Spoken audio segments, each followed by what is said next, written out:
Hi friends, तर आज आपण बनवणार आहोत काजू पनीरची भाजी। त्यासाठी काजू शॅलो फ्राय करून घेतले, त्याचबरोबर पनीरसुद्धा शॅलो फ्राय करून घेतलेले आहेत।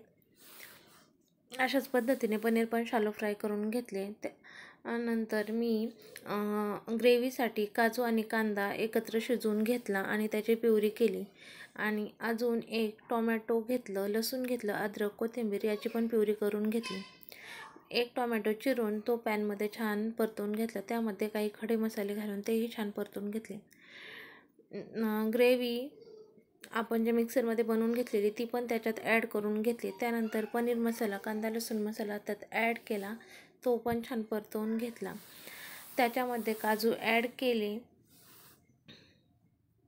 तुम्ही पाहू शकता अशा प्रकारे पनीरसुद्धा ॲड केलेले आहेत। तो व्हिडिओ माझ्याकडून स्किप झालेला आहे, पण मी तोंडी तुम्हाला सांगत आहे। तुम्ही पाहू शकता भाजी अशा प्रकारे दिसत होती। त्यानंतर एक उकळी येऊस तोपर्यंत भाजी झाकून ठेवली। उकळी आल्यानंतर तुम्ही पाहू शकता भाजी ही अशा प्रकारे दिसत होती। त्यानंतर थोडीशी वरतून कोथिंबीर टाकून गार्निशिंग केलं।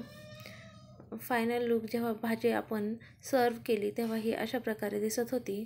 भाजी खूप छान झाली होती। त्याचबरोबर मी जिरा राईससुद्धा केला होता। तुम्हाला कशी वाटली काजू पनीरची भाजी ते नक्की कॉमेंट करून सांगा। दिसायला तर टेम्पटिंग आणि छानच दिसत आहे ना। अशाच नवनवीन रेसिपी पाहण्यासाठी सबस्क्राईब करा।